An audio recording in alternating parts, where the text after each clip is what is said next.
Thank you for joining us for the first Missouri River Basin Water Management Conference call of 2012. I am Monique Farmer, and I will be the moderator for today's calls. These calls are recorded in their entirety. Your participation acknowledges your consent to be recorded. The agenda for today's call will be as follows. We will have opening remarks from the Northwestern Division Commander, Brigadier General John McMahon, followed by a forecast update from Dr. Dennis Toddy, a South Dakota State climatologist. He will be speaking on behalf of the NOAA Climate Prediction Center about Missouri River Basin conditions and the long-term precipitation and temperature outlook. Then we will have the release of the final annual operating plan for 2012 and the reservoir release update from Jody Farhat, Chief of the Missouri River Basin Water Management Division. That will be followed by levee repair status updates provided by Kim Thomas, the Chief of the Omaha District Emergency Operations Center. We will also receive an update on repairs from Kansas City District. Then we will hold questions by state. We use a forced mute function during this call. To unmute your line during the call, please enter *6. This function does not work on all phones, so please be aware that if this mute function does not work on your phone, all others on the call will be able to hear your conversation. I would now like to do a roll call for this afternoon's speakers. General McMahon, sir, are you on? Monique, Roger, how do you hear me? Over. Yes, I can hear you, sir. Thank you. Dr. Toddy, are you on the call?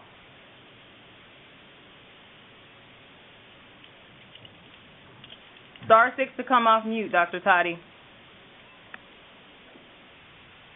Yes, I'm on the call. Am I coming through okay? Yes, you are. Thank you very much. Do we have a representative from the Emergency Operations Center in Kansas City District on the line? Hey, Monique, this is Colonel Hoffman. We got a whole team here. Over. Good afternoon, Colonel Hoffman. Thank you, sir. We will now begin the call with opening remarks from General McMahon. Well, good afternoon, and thank you all for joining us. Very briefly, I just want to highlight two things. This is the first call in a series of calls that the Corps is planning to host twice a month for the purpose of disseminating current information as we understand it with respect to weather forecasts, release schedules, groundwater conditions and whatnot, leveraging the expertise throughout the government and looking to, as we learn from the independent external panel recommendations and other sources through the course of last fall's annual operating plan meetings, that we needed to do a better job to communicate with the citizens of the basin that we serve. And this is our attempt, part of our attempt to do that very thing.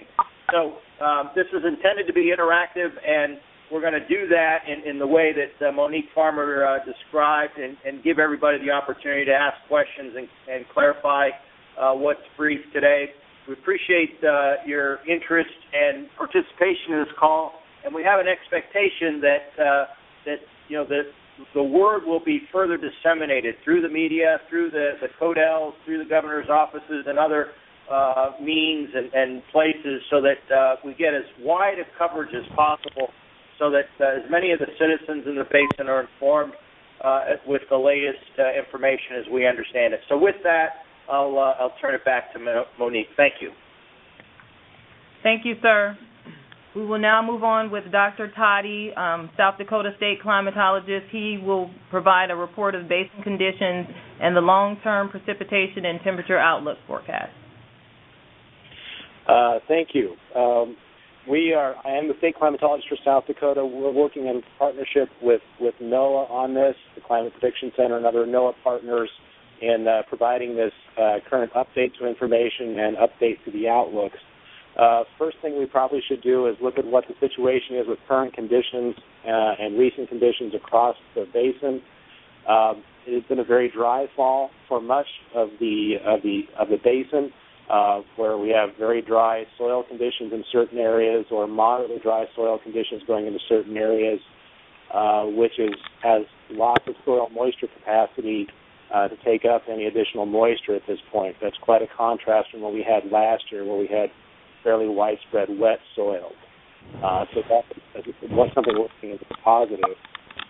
We also have a limited to no snowpack in the prairie areas, again in sharp contrast to last year, where we had a fairly extensive snowpack throughout the Dakotas and Montana. This year there is very minimal snowpack across the basin. There have been a few snows that have come along. Most of them have not been long-lived. They've melted off. So there is very little snow in the basin going on, or very little snow in the basin at this point. In the mountains, there is the mountain snowpack. We are still fairly early in the season in the way of mountain snowpack. Most of the numbers coming out, a report coming out from NRCS after the first of the year, that the situation with the mountain snowpack appears to be running near average for this time of year, to some places behind average for this time of year. So near to somewhat less than average is the situation with the snowpack flowing into the basin. Again, for the prairie area and for the mountain area, we are still early in the season. The peak snow time is still to come with the late season, February, March. So there still is time to collect snow, and put snowfall in these areas.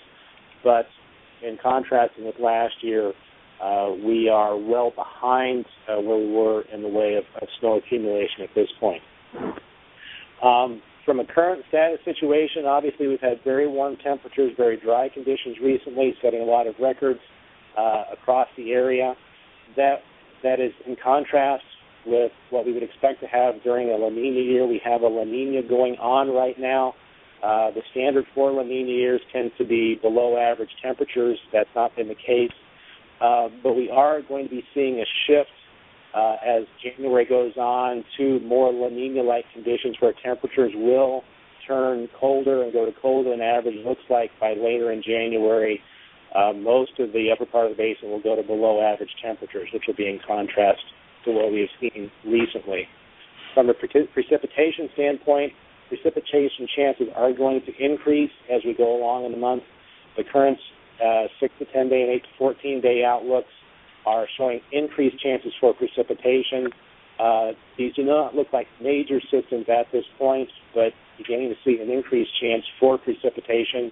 From a longer range standpoint, the outlooks, the new outlooks are being prepared. They'll be released in 2 weeks. For the new outlooks, they're released once monthly, the 30 and 90-day outlooks. The current status of the outlooks will maintain that near to above average chances for precipitation will maintain in the upper part of the basin for the mountain areas. In the plains areas, or equal chances for below or above average precipitation. There was kind of a shift from early in the season to expecting equal chances. Early in the season, there was discussion about above average chances. Now we backed off to equal chances. There will be updates on these coming out from the Climate Prediction Center 2 weeks from yesterday, and then we'll be able to give further updates at that point. Kevin from NOAA, the River Forecast Center, is also on the call and able to take questions, although we will not be making an official statement because they have not released any official stream flow forecast for this time of year. Thank you, Dr. Toddy. We will now have Jody Farhat, Chief of the Missouri River Basin Water Management Division, discuss the release of the final annual operating plan for 2012. She will be followed with a report from her staff members, Senior Hydrologist Kevin Stamm and Joel Nostinsky, on current basin conditions. Thank you, everyone, for joining us in this first Missouri Basin Outlook call. We appreciate your participation, and we look forward to working with you as we move into the 2012 runoff season. We want these calls to be as useful as possible, so if you have suggestions for improvements, please let us know. Following our fall public meetings, the Corps committed to taking a more flexible posture as the 2011 flood water was evacuated from the reservoir system, and an aggressive release schedule throughout the winter and spring if it appeared that 2012 would be another high runoff year. We also committed to better communication with congressional delegations, states, tribes, and stakeholders, and this call is part of that effort. Flood control is certainly the primary consideration as we move into 2012. Despite the fact that all of the 2011 floodwater has now been evacuated from the reservoir system, the basin remains vulnerable since many repairs have not been completed, particularly with the levees. The Corps only recently received funding from Congress to begin the bulk of the repairs, and the Omaha and Kansas City districts will discuss that following this water management update. As many of you know, the Corps enlisted the assistance of an independent panel of experts to review, analyze, and assess the Corps' operation of the reservoir system during the 2011 flood event. The panel submitted its findings to the Corps on December 19th, and that report is available on our website. The panel's report included a number of recommendations for improvement, many of which we have already begun to implement, and others that may require detailed analysis and a formal stakeholder process. The recommendations that we have already begun to implement or will in the near future include updating many of our hydrologic studies to include the record 2011 runoff season, an analysis of how additional flood control storage may improve flood risk reduction for storms greater than the current design storm, including runoff greater than or equal to the 2011 flood event. This study will include a limited investigation of the potential impacts to other authorized project purposes and will be used along with other information to determine whether or not a master and annual revision or reallocation study should be considered. Another panel recommendation we are implementing is better collaboration with other state, federal, and agencies and our field offices to improve our runoff forecasts, particularly as it relates to plain snowpack. And was mentioned earlier, we are improving our outreach efforts through earlier and more frequent communication.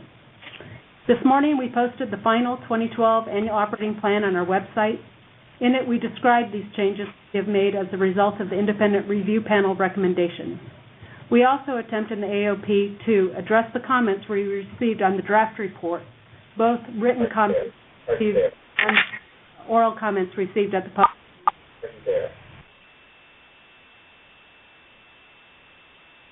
It is important to note that the AOP is not intended to be a forecast for the coming year.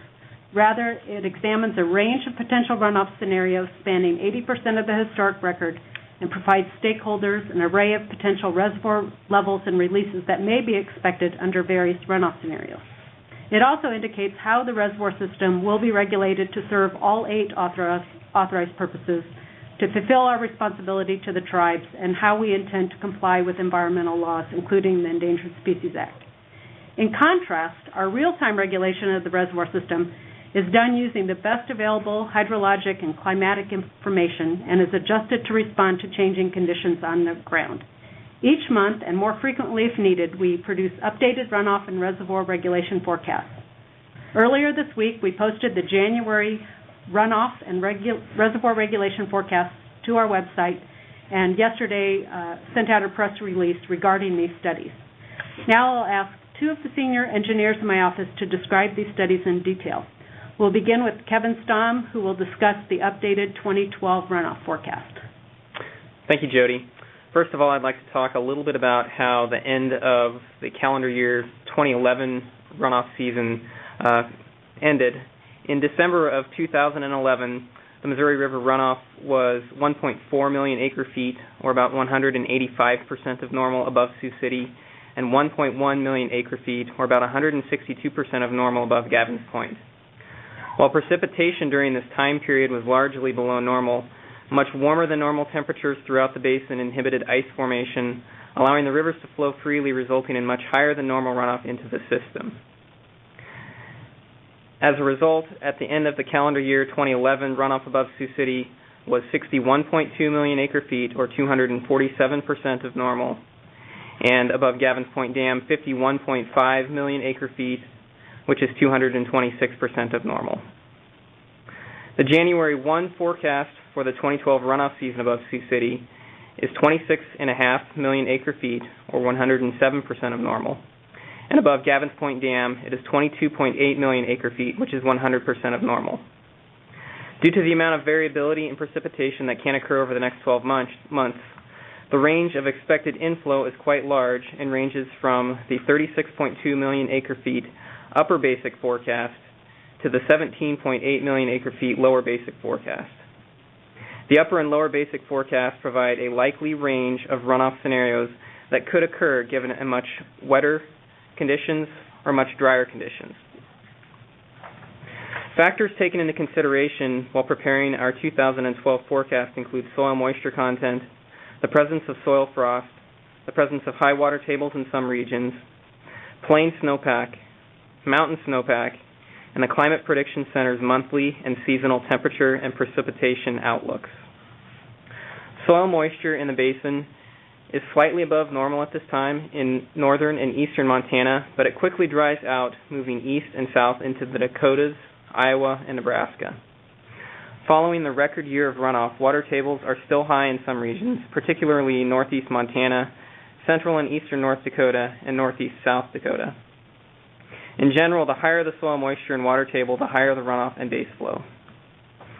Soil frost is mostly non-existent in central and eastern South Dakota, but is present at depths of 12 to 18 inches from northern South Dakota to northeast Montana, which is about normal for this time of year.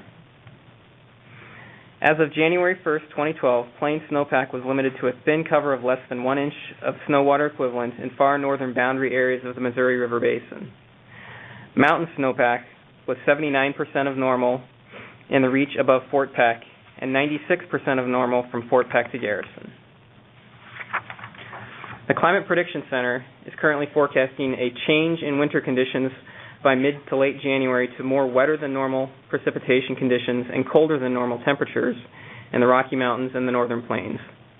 These conditions are forecast to continue in February and March, returning to more normal conditions by the summer. In January and February, higher than normal runoff volumes are forecast to continue throughout the basin. During March and April, in spite of very little snowpack in the plains, runoff into the main stem system is forecast to be above normal, with the expectation that greater than normal precipitation will occur for the second half of January through March, according to the CPC outlooks. Precipitation in March and April can occur as both snow and rain. The May through July forecast for Fort Peck is about 90% of normal, while for Garrison it is about 101% of normal, again with the expectation that greater than normal precipitation will occur late winter and early spring, accompanied by colder than normal conditions per outlooks from the CPC. After July, runoff will follow a near to slightly below normal trend in the Fort Peck and Garrison reaches. Runoff will begin to fall below normal in all other areas of the basin in May, with the exception of the Sioux City Reach. The Sioux City Reach has consistently produced much higher than normal runoff for the past few years. The runoff forecast for this reach is 182% of normal for the calendar year, largely based on the past 30-year runoff average. This forecast has been verified with NRCS water supply forecasts, and I might also note that a more thorough explanation of the 2012 calendar year forecast has been posted to our website. Thank you. Okay, now Joel Konopchinsky will discuss the planned regulation of the reservoirs based on the runoff forecast that was just described. Thank you, Jody. To start with, all 2011 floodwaters were evacuated from the system in December.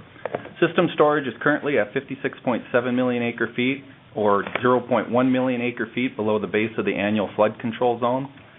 Gavins Point releases averaged 27,700 CFS in December. Releases were stepped down from 40,000 CFS to 22,000 CFS by mid-December, with the plan to reduce Gavins releases to 20,000 during the winter. However, the warmer temperatures and the lack of river ice have allowed us to maintain the Gavins Point release at 22,000 CFS.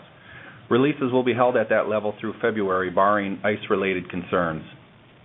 Getting on to the January 1st forecast studies and utilizing the three different runoff conditions that Kevin just discussed, which were the basic runoff forecast along with the lower basic and upper basic runoff forecast. And based on those studies, at the beginning of March, which is the start of the runoff season, under the basic runoff forecast, we anticipate being at 56.5 million acre-feet, or 0.3 million acre-feet below the base of annual flood control zone. This would make for a total of 16.6 million acre-feet of flood storage available for the 2012 runoff season. For March 1st, under the lower runoff forecast, we're looking at 56.2 million acre-feet, or 0.6 million acre-feet below the base of annual flood control zone.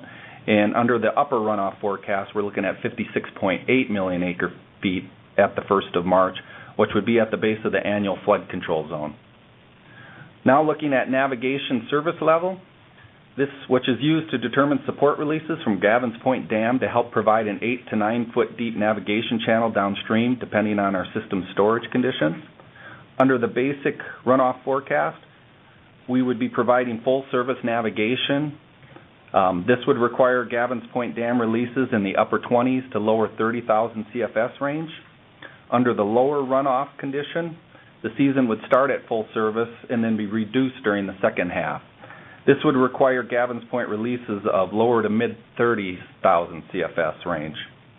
Under the upper runoff forecast, we're looking at full service levels in addition to releasing floodwaters. Releases from Gavin's would be around 52,000 CFS from early summer through November.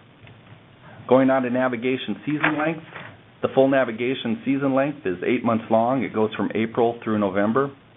Based on the studies, there would be a full navigation season length for all the 3 runoff scenarios. In addition, under the upper runoff forecast, there would be a 10-day extension to the season. The spring pulse, the March and May spring pulses have been canceled for 2012.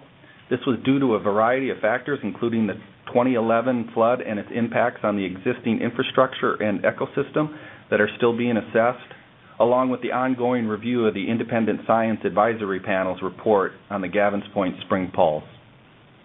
Energy generation from the main stem dams. In 2011, there was 11.1 billion kilowatt hours that were generated from the main stem dams. That compares to the long-term average of 10 billion kilowatt hours. For this year's forecast, under the basic runoff condition, we're looking at 9.9 billion kilowatt hours. And finally, garrison releases will likely be reduced in the next 8 to 10 days based on the forecast for much colder temperatures and prior to the river freezing in. Once the river freezes in, the release rate will gradually be increased later in January as downstream conditions permit. Thank you, Joel. Kim Thomas, Chief of the Omaha District Emergency Management Office, will now provide a levee repair status update. All right, thanks, Monique. Good afternoon. Currently, the Omaha District has 19 eligible rehab projects with a cost estimate of $280 million. Starting off in Iowa, Levee 624-627, which is the Council Bluffs levee, a construction contract was awarded on 22 December to repair damages to the 28th Street and Veterans Memorial pump stations. The contractor is currently mobilizing equipment, performing surveys, and will begin demolition and excavation early next week. Levee 575, which is between Percival, Iowa, and Hamburg, a construction contract was awarded on 25 October to construct levee setbacks at 2 separate breach locations. The contractor is currently constructing those levees at this time. The lower breach closure has not started as we are still waiting for real estate from the levee sponsor. In Missouri, Levee L550, which is near Rockport, a construction contract was awarded on 25 October to construct levee setbacks at 2 separate breach locations. The contractor is currently placing those levees in the upper breach. Along with all those breaches, will have clay facing on them. On the lower breach, the contractor is currently mobilizing equipment, prepping haul roads, and acquiring access. That's our update for this afternoon. Thank you, Kim. Colonel Hoffman from Kansas City District will now provide an update of the status of levee repairs. Hey, Monique, Robin Farmer, our project manager, is going to take it, so I'll turn it over to Robin. This is Robin Wonkum. Our Kansas City District, the number of rehab projects we requested assistance were 57. Rough order of magnitude of those damages is around $40 million. At this time, in the state of Kansas, we have no active construction projects. In the state of Missouri, we have one contract award for our North Kansas City project. This project was awarded on 3 January to W.A. Ellis of Missouri to complete slope stability of this levee via stone placement on the left descending bank of the Missouri River between river miles 369 and 371.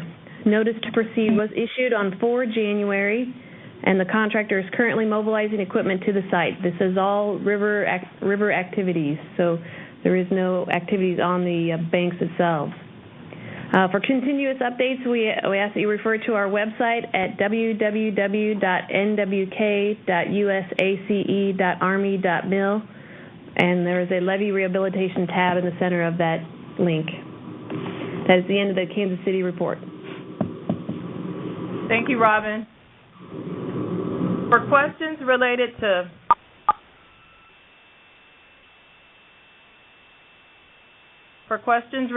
FEMA, please contact them using the following phone numbers.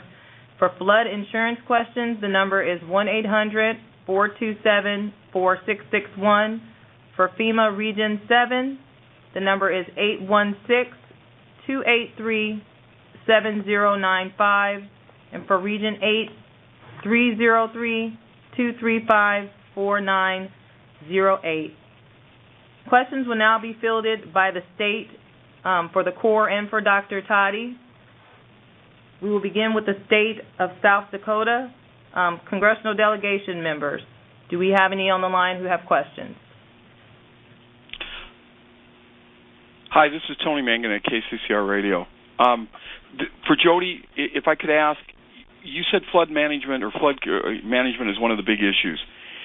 Then if that's the case in the annual operating plan, why not provide more storage space in the reservoirs for what if there's any particular concern about more moisture this year?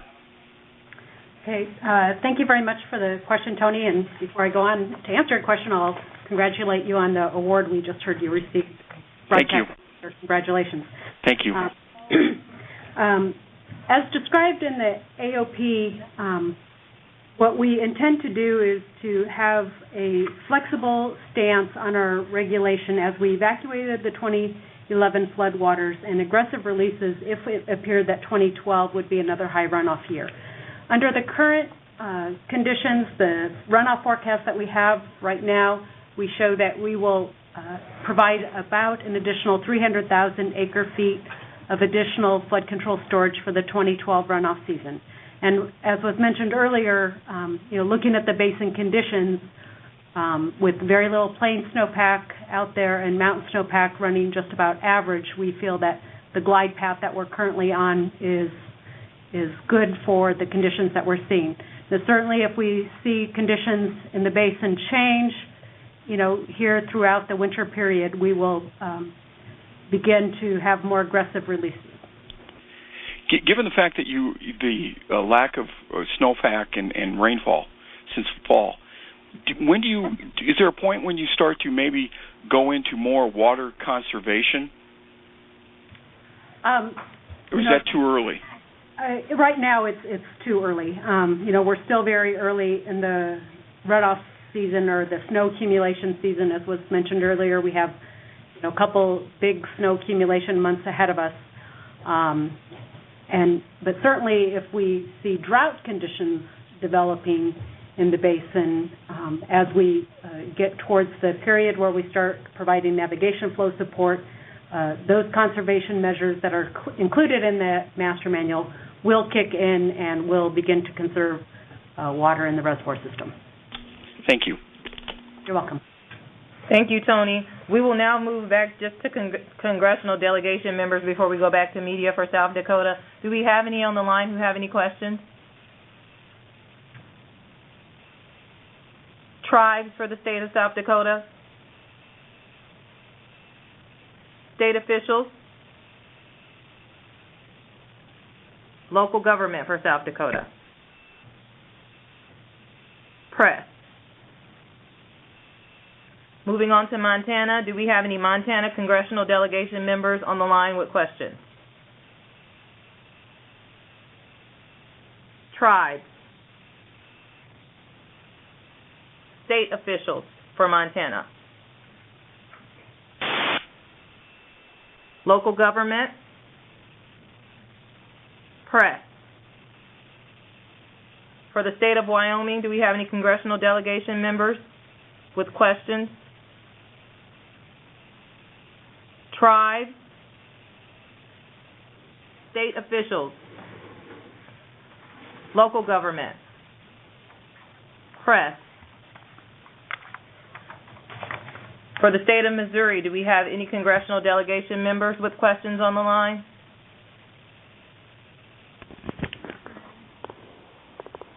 State officials, local government, press for the state of Missouri. This is Marshall White at the News Press. Hi, Marshall. Hi, questions for Jody? Go ahead, Marshall. I just came from a meeting with Governor Nixon and area farmers, and the biggest question they had was, why isn't the Corps releasing more water downstream from Gavin's Point at this time of the year? As you know, as we went through the fall, we came up with a release strategy to evacuate the 2011 floodwater and to prepare the system for the 2012 runoff season. We are implementing that plan now. Our releases are actually quite a bit above normal. We're on a 22,000 release. Average for the month of January is about 17,000. So we are evacuating at a higher rate and intend to have additional flood control storage available if our current forecast verifies. Jody, how much is 22,000 cubic feet CFS above the normal? What was the normal? The average for this time of year for January is about 17,000. Okay. So you're about 5,000 CFS more. Right. Okay. Colonel Hoffman. Hello? Is Colonel Hoffman there? Colonel Hoffman, are you on the line? I don't know that he's there, Marshall. We can try and follow up after the call if you like. Is there a Kansas City representative? Hey, can you hear me, Marshall? Yes. Okay. The governor just announced CDBG grants to cover levee districts 20% in northwest Missouri. When will the Corps be letting those contracts, since the counties or the levee districts now have money for repairs? Right. First thing, we expect that money to actually flow into us probably as early as Tuesday of next week for the community block grants for the sponsors' share of that 80-20 split. As far as contract awards, it really depends on each particular levy based on a variety of reasons. More than just the non-federal sponsor share, there's also real estate issues, et cetera. So it really depends on which ones we're talking about, and we can get with you offline on our projected contract awards for each of those. Over. Yeah, could you call this afternoon? Yeah, we can give you a call. Okay. Jody? Yes, Marshall. The long term this summer, did I hear something about 50,000 cubic feet below Gavin's Point? What that was referring to, as you know, when we update our monthly studies at the beginning of every month, we provide a range of runoff conditions and then reservoir elevations and releases. So under our most likely forecast, or our basic forecast, where we're talking about 26.5 million acre feet of runoff, our releases are in the upper 20s to low 30s during the summer months. If we would get that upper basic runoff, which would mean that conditions would turn to much wetter over the coming months, then we're looking at releases in the 50,000 range in order to evacuate floodwater. Okay, so it's actually 20 to 30,000. Is the most likely, right? And that will maintain full navigation season. Yes, sir. Thank you. I think that's all I have. Thank you, Marshall. Thank you. Do we have any other press with the state of Missouri with questions? Yeah, this is Rachel Littman with St. Louis Public Radio. Just for those of us who don't, I guess, follow it as closely as those up in northwest Missouri do, bottom line, how much of a policy shift is this in terms of flood control focus from when the annual operating plan was released for 2011 last year?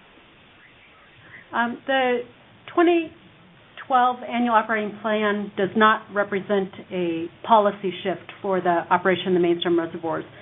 Really what we're doing is providing more flexible operation and better communication. We are initiating several of the studies that I mentioned in my report to look at how we can best operate in the future. And those studies, in combination with other information, may help us or help inform the decision on whether or not we would change the master manual or do a reallocation study, which would represent a policy shift.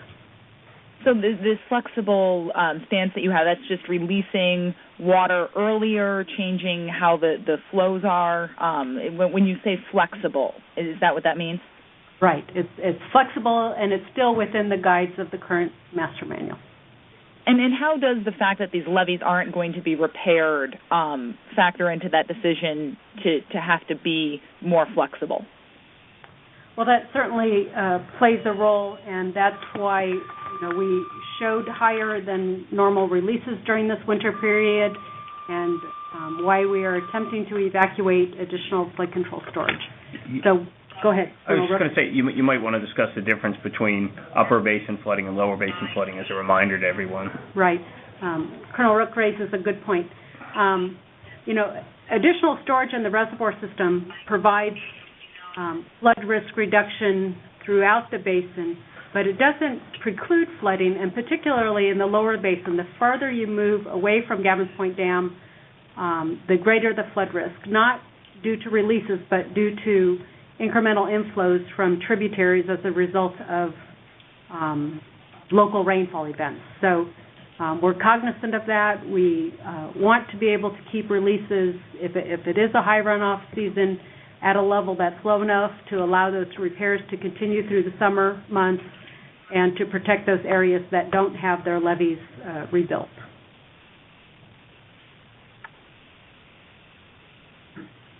Do you have any additional questions, Rachel? No, I appreciate it. Thank you. Thank you. Any other press with the state of Missouri with questions? Moving on to North Dakota, congressional delegation members on the line with questions. Do we have any North Dakota congressional delegation members on the line with questions?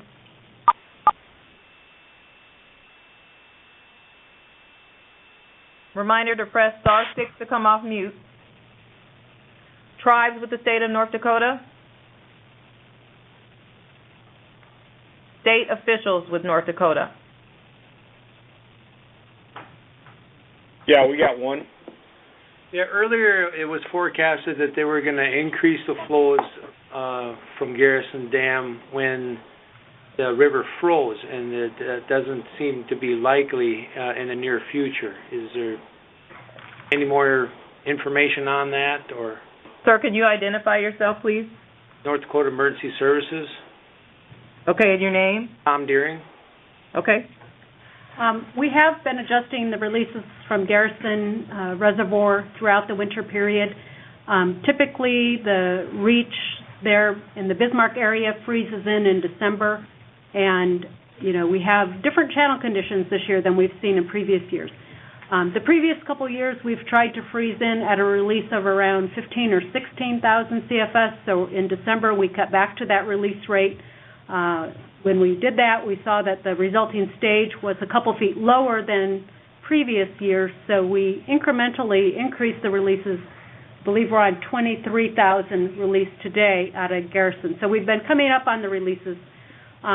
We do anticipate that there'll be much colder temperatures coming into the basin next week, towards the mid to later part of next week.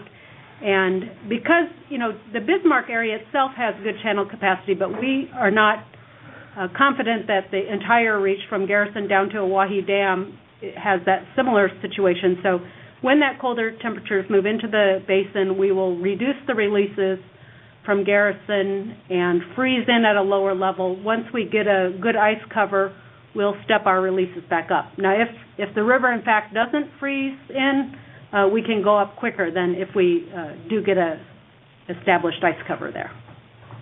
Okay, thank you. You're welcome. Thank you, sir. Are there any additional questions from local government in North Dakota? Press in North Dakota. Moving on to Kansas, congressional delegation member. Hello. Brian Gehring, Bismarck Tribune. One question for Jody. What's the target elevation for Garrison going into March 1st, and how does that compare to where it was last year? On the latest study, we show under the basic runoff condition that Garrison will be, let me get to the right page here, about a half a foot below the base of the annual flood control pool. So we're showing 1837.1 is what the study shows. So somewhere about a half a foot lower. It's important to note that right now, today, we have all of the flood control capacity of the system available. We have the full 16.4 available today. It's just not located where it will be by the first of the runoff year. So what we do during the winter months is we move water from the upper reservoirs, Fort Peck and Garrison in particular, down into Oahe and Fort Randall in order to produce winter hydropower generation. So, in the winter we're moving that water down, so we expect that the reservoir elevations at Fort Peck and Garrison will continue to decline over the next 2 months, and that the reservoir elevation at Fort Randall will come up about 17 feet, and Oahe will come up slightly, maybe about a half a foot. Thank you. You're welcome. Thank you, Brian. Do we have any additional members of the press in North Dakota with questions? Just another reminder to remember to press *6 to come off mute. We will now move on to Kansas. Congressional delegation members on the line with questions. Tribes, state officials, local government, press, state of Nebraska, congressional delegation members.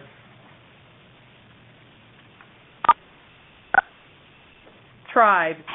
Sorry, I just got unmuted. This is Ansley with Congressman Adrian Smith. Hello. Hello. I believe my question is for Jody. It relates to kind of some of the bills that have been introduced in Congress. A couple of things specifically, basically changing the Master Water Control Manual.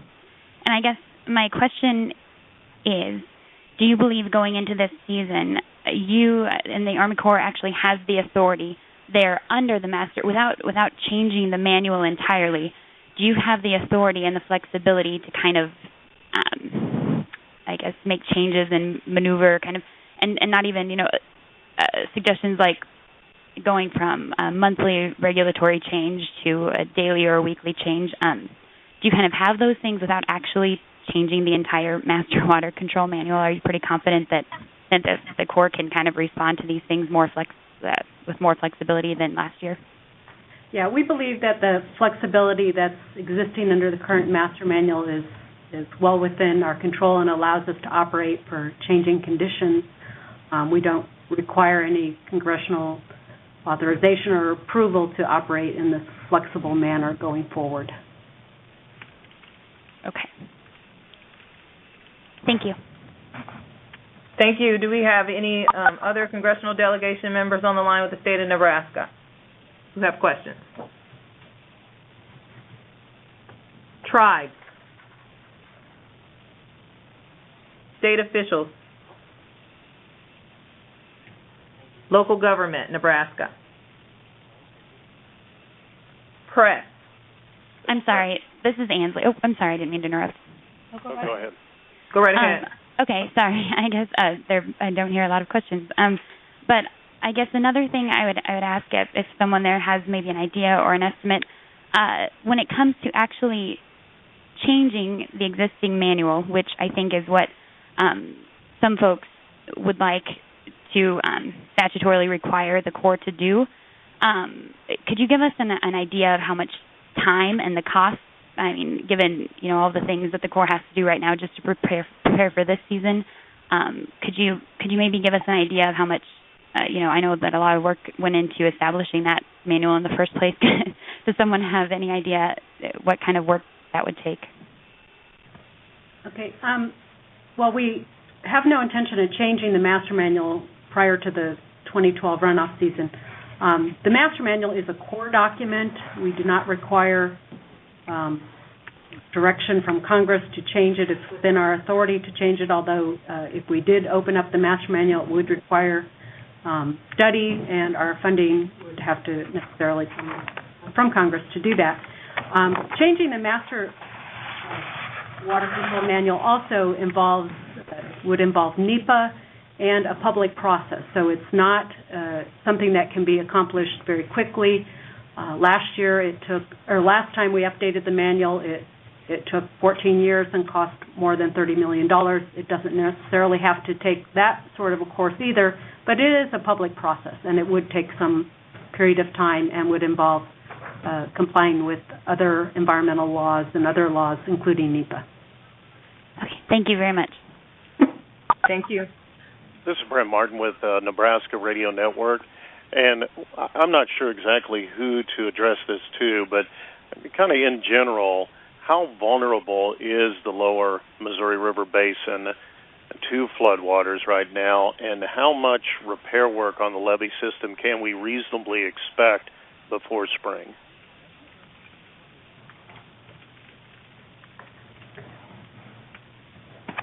Yeah, sir, this is Kim Thomas. I think what we have to remember here is what Jody spoke to earlier, is that the greatest risk to flooding in that area is from the unregulated flows below the dams. Just happened not to be that this last year. Those levees are definitely in critical condition. We're going to get them closed up. We're going to get the breaches closed up. We're going to get all the critical repairs done. But there is still a lot to go there. We had a lot of seepage concerns that we have to go through and get geotech investigation on, do analysis, do design. So those issues are not going to be fixed prior to the 2012 runoff season. And Kim, can you give me an idea of what the difference is between doing the critical repairs, getting those done, and having the levees where you actually want them? Because that's what I hear you saying, is they're going to get in there, get the repairs that must be, fix the holes, so to speak. But what's the difference between getting those repairs made and having the levees where they need to be? Right now we're looking at anything that happened into the critical section of the levee. So the breaches are considered in that critical area, any of the scour areas into the critical section of the levee, which includes the whole levee and then the slopes of the levee out to the toes of the levee. Those pieces will be fixed. It's the under foundation seepage issues that require extensive analysis, and that takes time.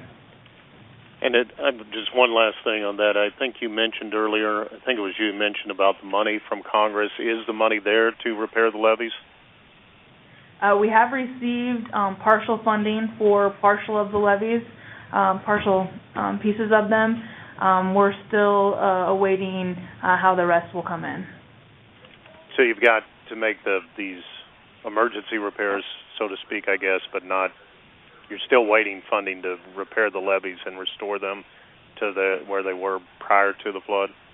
Yeah, and this is Colonel Rook. So the money that we understand is coming down. I believe we are going to be in very good shape. It's just now a matter of time. The money came in, and we're getting things. Some of this work will begin in January. Some of it will begin in February. But we have taken a good, hard, critical look at the work that must be done to be ready for this runoff season. As we said, we'll get these breaches filled in. I'm confident we're going to have them back to the proper level. Any place where we have a cut into the critical levee section, I'm convinced that we're going to get that work done. As Kim said, it's just this deeper work that requires a lot of analysis that we're going to continue. Remember, most of those levees held up very well through the flood of 2011. So we know where our greatest weaknesses are, and that's where we're putting our greatest strength. And I'm confident with the funding and what Congress has passed that we will have the resources we need now. And that was Colonel Rook. I'm sorry. Yes. And how long do you think it will, if you get the money, how long will it take to restore the levees to where they were? We probably need a full year to get things completely restored back to pre-flood conditions. But, as I said, we, in our mind, and with our sponsors, we have ideas as to what the critical things are that need to be ready for as early as March 1st when we consider the runoff season to begin and where we could be in some danger of rising waters. Thank you, sir. Thank you, Brent. Do we have an additional question? Any additional questions from members of the press with the state of Nebraska? This is Art Hovey with the Journal-Star in Lincoln. Hi, Can you Art. hear me all right? Yes, we can hear you fine. Okay. I have three things here that I want to ask about. I'll try to not until the results came out from the panel review did I understand that there's not a concrete spillway for Oahe. Am I saying that correctly? You are. How big a hindrance is that in staying ahead of things? Well, we have many ways to release water at Oahe. We have water that comes out of the tunnels. We have water that comes through the powerhouse. This is the emergency spillway that is not a lined spillway. The risk was, and we could have run water through it, and we would have run water through it without any fear of failure. But what we would have had is a lot of damage at the point where it enters back into the Missouri River. We would have cut off an important road to the folks in that area as well that leads up to the dam, and that's why we did not. And for that reason, you could say it was somewhat of a limiting factor to us. But we would have run it if we had the need to do so for the reasons of safety. I see. Okay.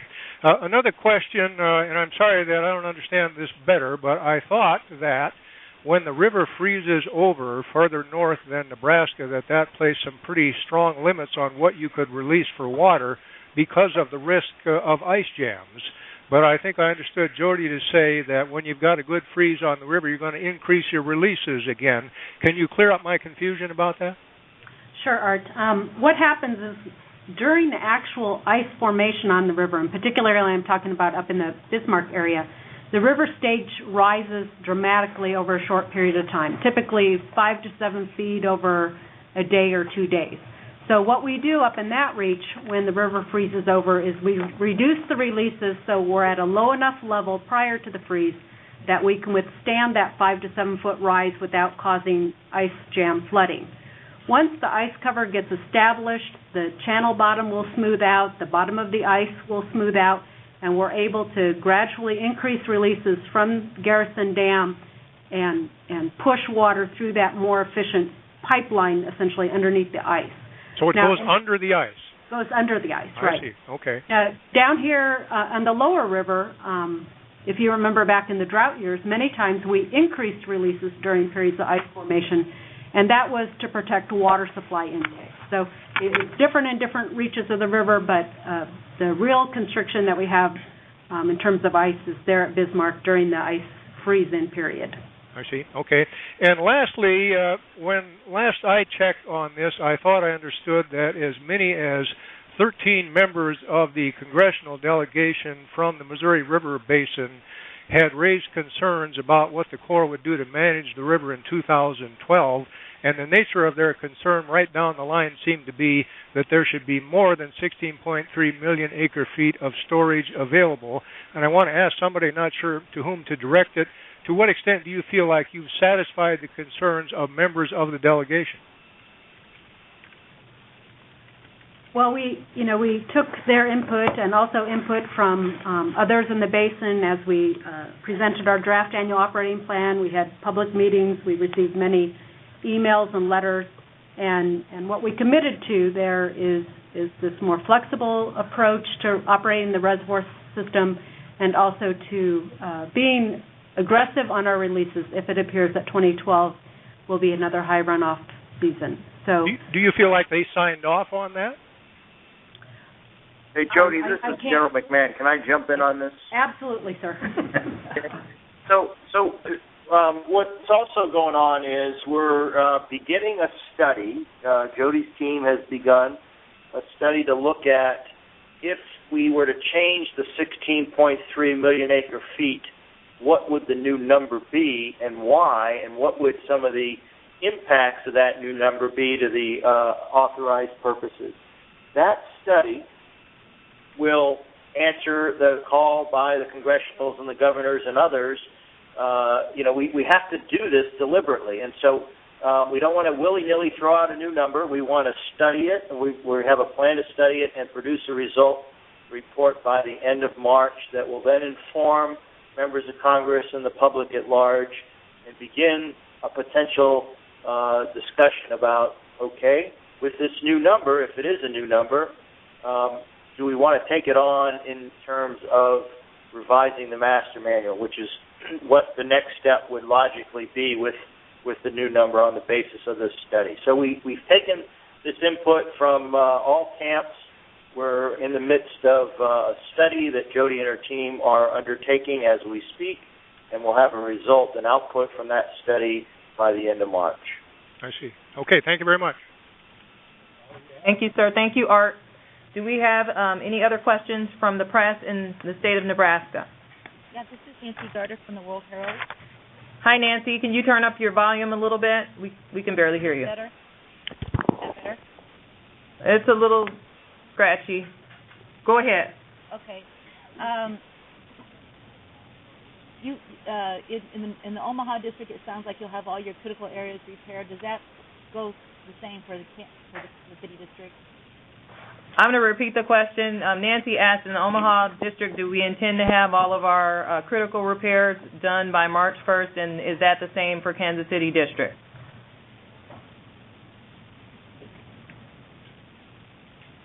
Want to respond to that, Kim? Robin. Anybody from Kansas City district on the line? Yeah, it's Colonel Hoffman. From the Kansas City district's perspective, we probably will not get there by 1 March. Based on a variety of reasons. As I stated earlier, there's a variety of things with a non-federal levy that some of which are out of our control, working with the sponsors, such as the cost share, real estate issues, et cetera. So if she's talking about all of our levies, I would say the answer would be no. Over.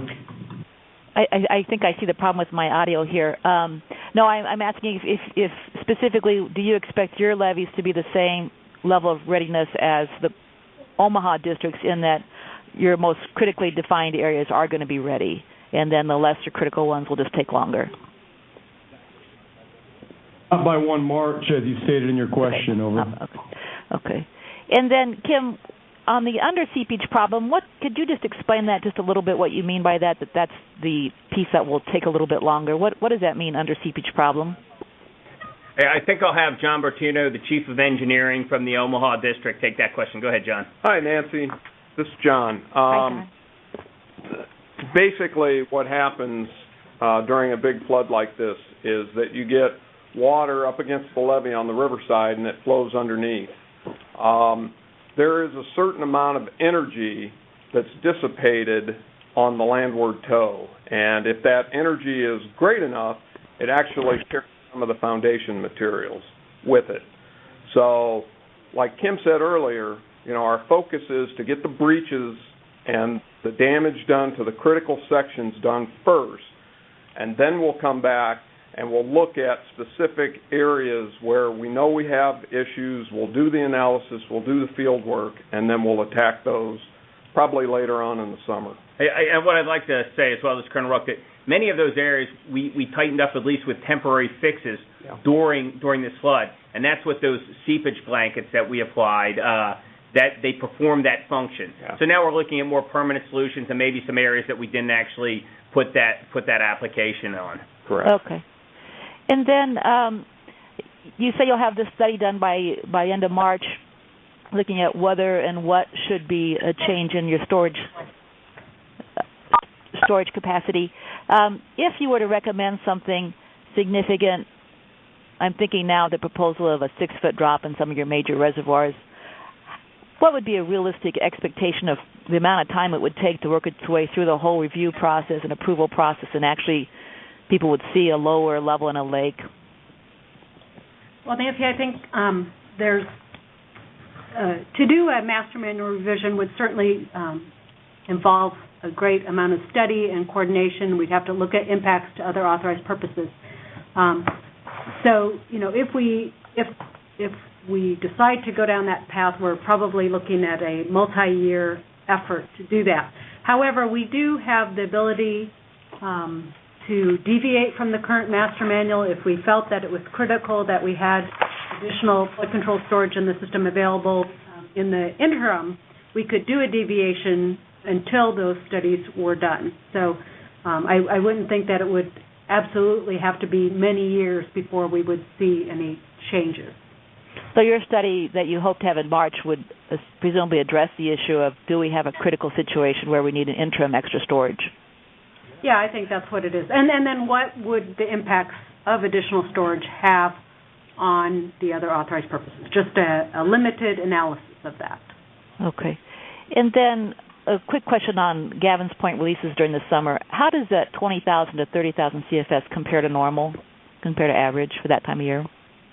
That would be very close to average. What we're doing in a normal year, meeting navigation flows when we're not either in a drought or evacuating flood control water. Okay.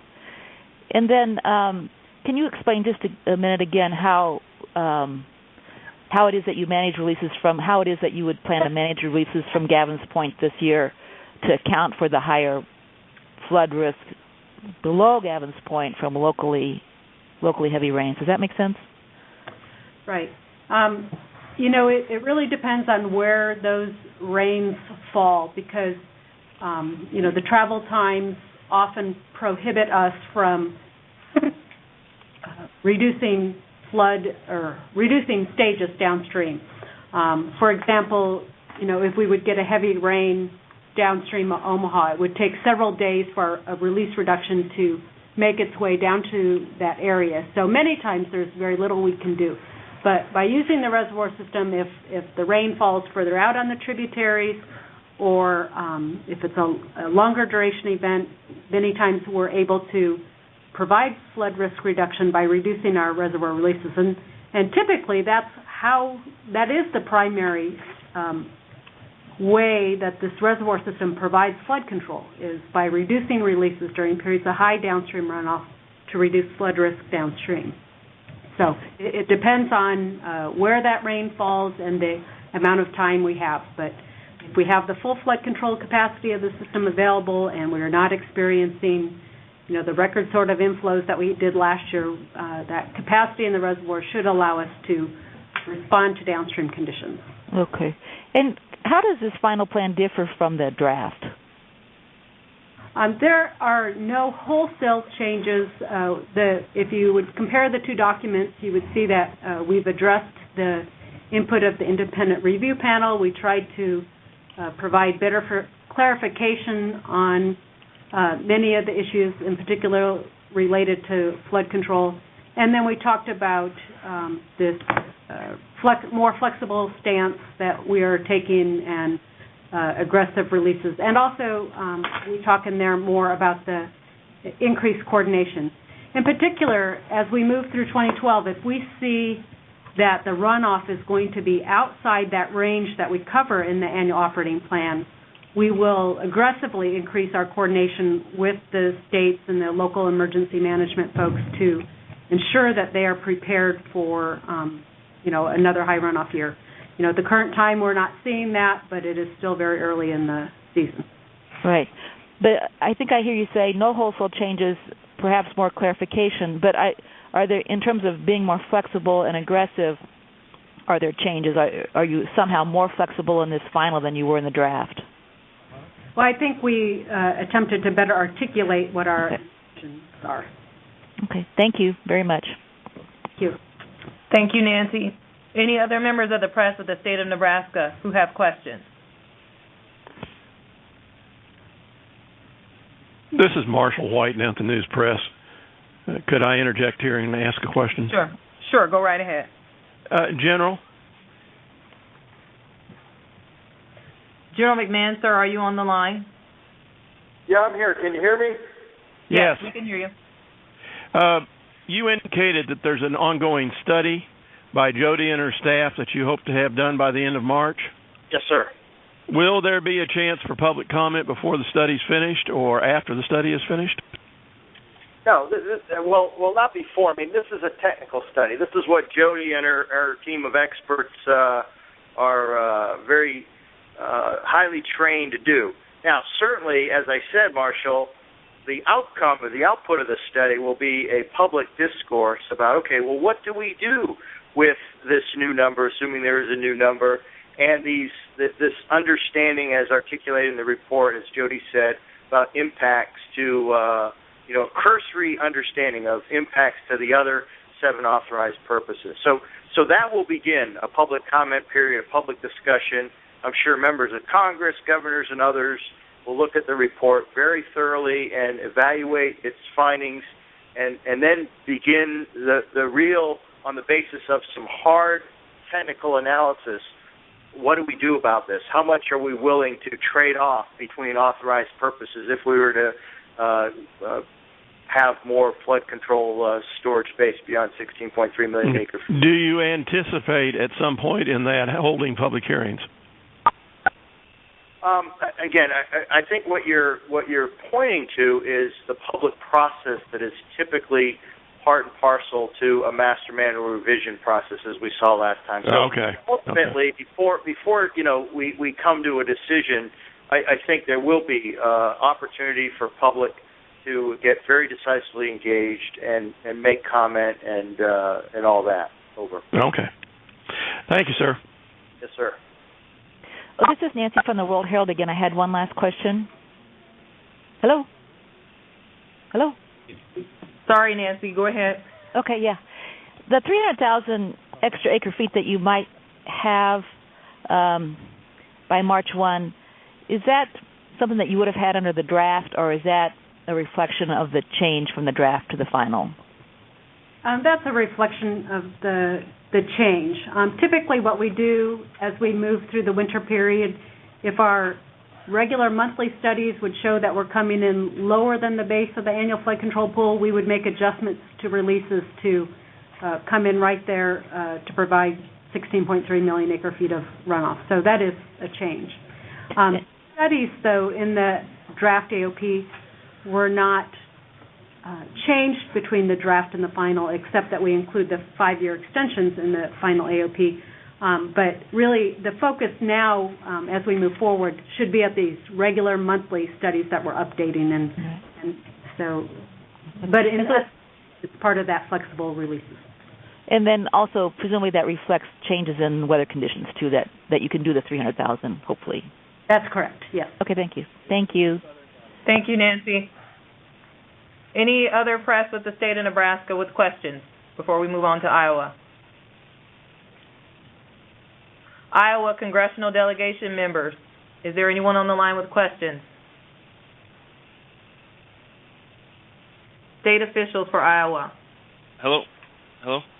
Yes, go right ahead. Hi, this is Bentley from Steve King's office, Bentley Graves. I just wanted to, where the point that we're at now with the various projections we have for runoff, is that, I mean, are we about in the same place we were this time last year as far as runoff projections go?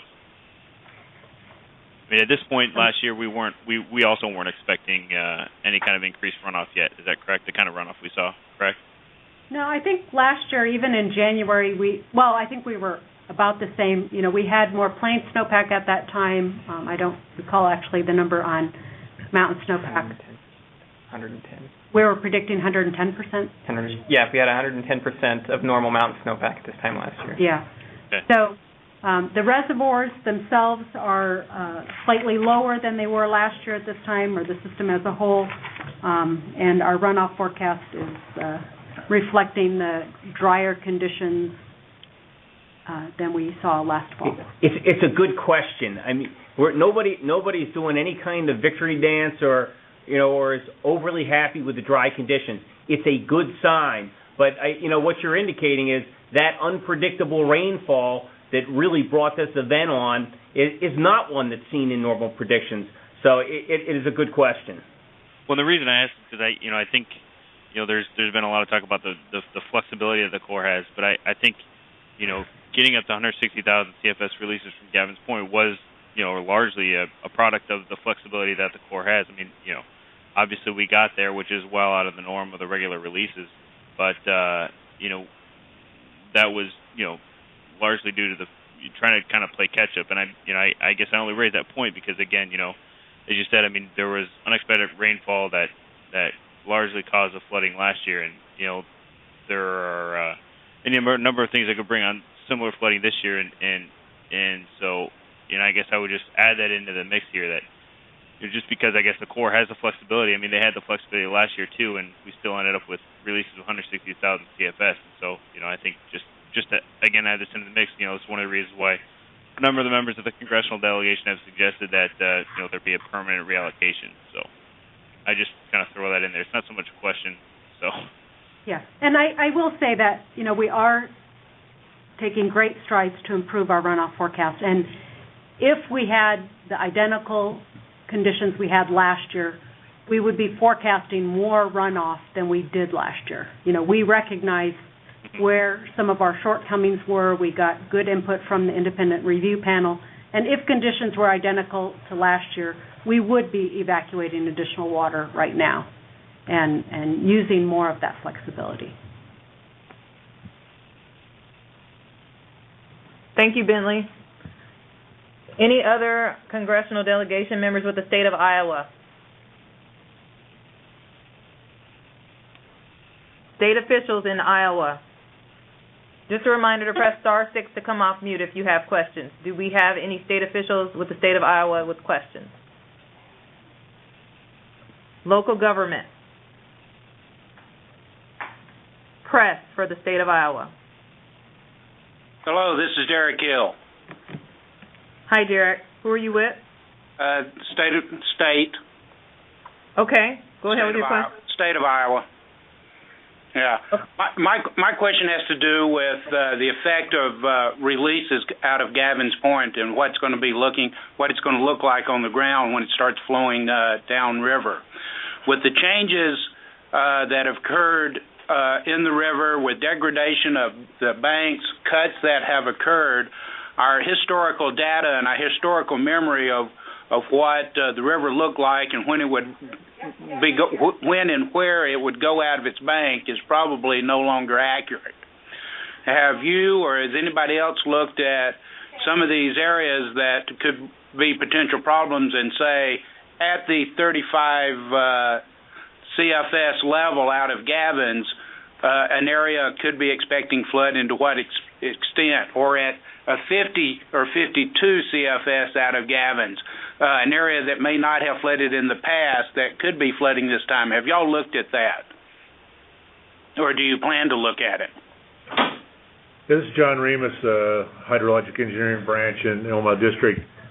We are looking at the gauges and the gauge trends at all the gauges up and down the river, and we have seen some significant degradation, most significantly in the Sioux City area, where we've seen 3 feet due to the flooding. Now, we're expecting some of that to recover, but probably not fully.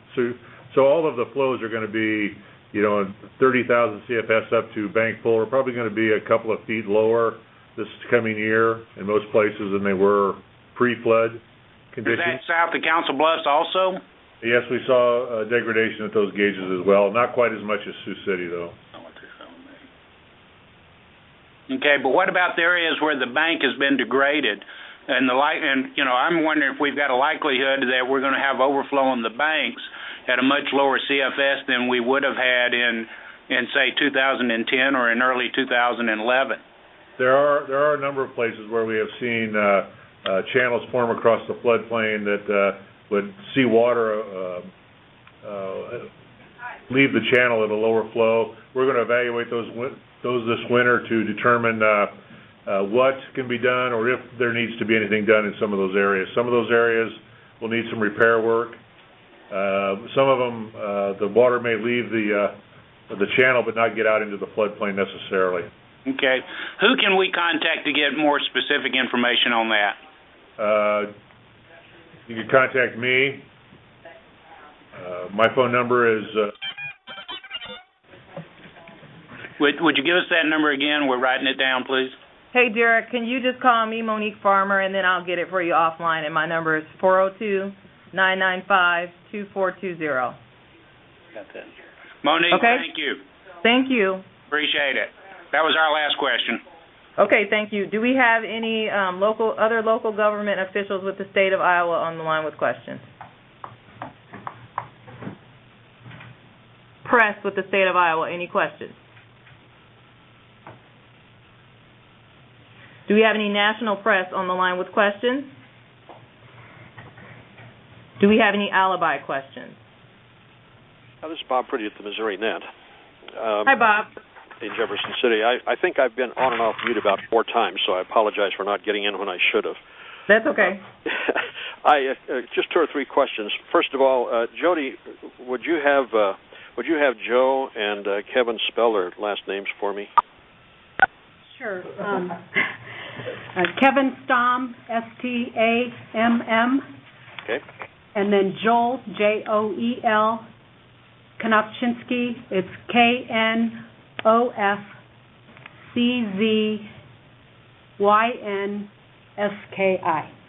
Oh, thank you. Couldn't get it. Just like it's spelled. Sounds just like it's. I guess one of the question I have for you, Jody, is if the Corps had this mindset a year ago at this time, would there have been much of an appreciable difference in what those of us downstream from Gavin's Point saw happen? I think what the independent panel came up with and what our own analysis shows is that, the 2011 runoff was just extraordinary.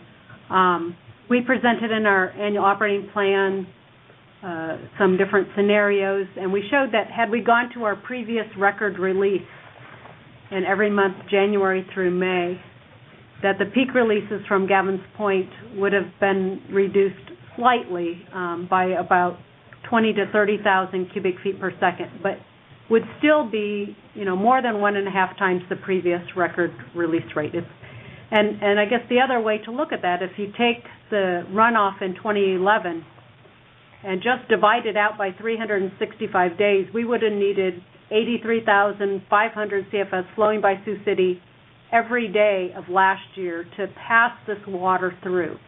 And then if you assume we can't pass that much in the winter, then you'd be looking at 30,000 during the winter and over 100,000 the other 9 months. So, certainly there are ways that we can operate the reservoir system more efficiently, but in a repeat of an event like last year, there's no way to avoid the extraordinary releases unless you had enough storage capacity that you could carry flood water over from one year into the next. That would be the only way that you could get releases back down to the previous record releases or to something that looks more normal. Thank you. Question for the folks in Kansas City, and maybe this applies to Omaha too, but let me start with Kansas City. It seems like we've had a nice mild winter where a lot of work could have been done on levees, but is that balanced by the lack of money and the continued about 30% extra water coming out of Gavin's Point into the river, causing some high water down here? Have things worked against taking advantage of this good winter that we've had? Hey, Bob, this is Colonel Hoffman. Can you hear me? Yeah. More funding, not the water issues that you noted. It's more based on funding. Over. So you're ready to roll now and get some work done on levees as long as this weather holds? Yeah, that's correct. Again, most of our levees in the Kansas City district are non-federal, and with that comes additional challenges that we're up for. But as I stated, there's cost share agreements with the sponsors. There's real estate issues, etc. So each one's going to have its own challenges. But yes, you are correct. We are ready to roll, and we've been working over the holiday break, even prior to the appropriations being approved, and we're working those issues. Over. Can you give me an idea of what you mean by real estate issues? Sure. I've got the project manager, Robin Wonkum, and Judd Knieven here. We can go into some details on that. Hey, Bob, this is Judd. Yeah, Hi, Judd. for levee rehabilitation, the sponsors is responsible providing all borrow necessary to repair, plus any easements that are necessary to construct, and in some cases to make small realignments. We can't do anything until we have that right-of-way from the sponsor to construct. So that's most of your 57 levies that you mentioned earlier, right? It's required in all 57. Real estate's always required. It becomes a bigger issue on the non-federal levees because they sustain more of the overtop breach damage, and they generally require a lot of small realignments. And the levee sponsors have to deal with individual landowners to acquire that right-of-way. It makes it much more complicated than when you're dealing with the federal levee and you're not necessarily realigning, you're just repairing in place. Over. Okay. Thanks, everybody. I appreciate hearing your voices again. Thank you, Bob. Do we have any other members of the press on the line with the state of Iowa? I think that was where we were before we got Bob. Okay, then any national press? Any alibi questions? We will host our next call Friday, January 20th at 1 p.m. Central Time. An updated media advisory will be distributed as a reminder in advance of the call. We will attach a press kit to that media advisory. Thank you for participating on today's call. We are now adjourned.